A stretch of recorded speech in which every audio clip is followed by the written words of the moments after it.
আজকে থেকে আমাদের এই যে কর্মসূচি এটি শুরু হতে যাচ্ছে।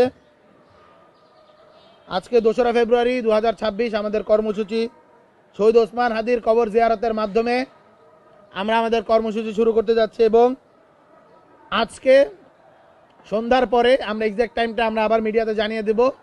ইয়েস গেটের উদ্বোধন করতে যাচ্ছি। আমরা শাহবাগে একটি ইয়েস গেট করতে যাচ্ছি, গণভোটের পক্ষে, হ্যাঁ ভোটের পক্ষে আর কি।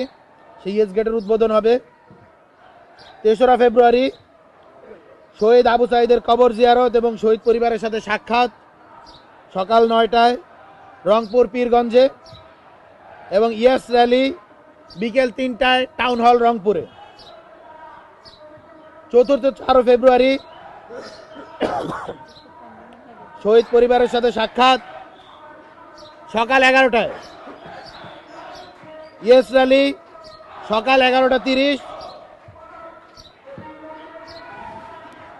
এবং খুলনাতে শহীদ পরিবারের সাথে সাক্ষাৎ বিকেল 5টায়। বরিশালে ইয়েস র্যালি সন্ধ্যা 6:30। এটা 5 তারিখের ঘটনা। 5 তারিখ 4 ফেব্রুয়ারি আমরা একটু করতে যাচ্ছি।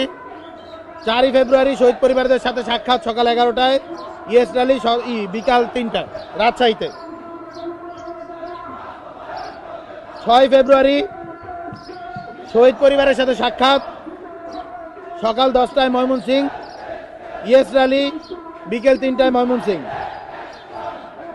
7 ফেব্রুয়ারি শহীদ পরিবারের সাথে সাক্ষাৎ 10টায়, ইয়েস র্যালি 3টায়। 8 ফেব্রুয়ারি 2026 শহীদ পরিবারের সাথে সাক্ষাৎ সকাল 10টায় চট্টগ্রাম, ইয়েস র্যালি বিকেল 5টা চট্টগ্রাম। 9 ফেব্রুয়ারি ঢাকায় ইয়েস মার্চ বিকেল 3:30 এবং 10 ফেব্রুয়ারি গণভোটের এজেন্ট তালিকা প্রকাশ দুপুর 12টায়। আমরা গণভোটের এজেন্ট তালিকা প্রকাশ সম্পর্কে একটুখানি বলতে চাই।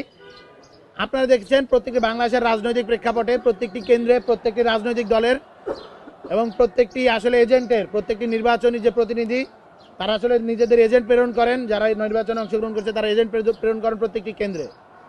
আমরা বৈষম্য বিরোধী ছাত্র আন্দোলন সিদ্ধান্ত নিয়েছি বাংলাদেশে গণভোটের পক্ষে কেন্দ্রগুলোতে হ্যাঁ ভোটের এজেন্ট প্রেরণ করব।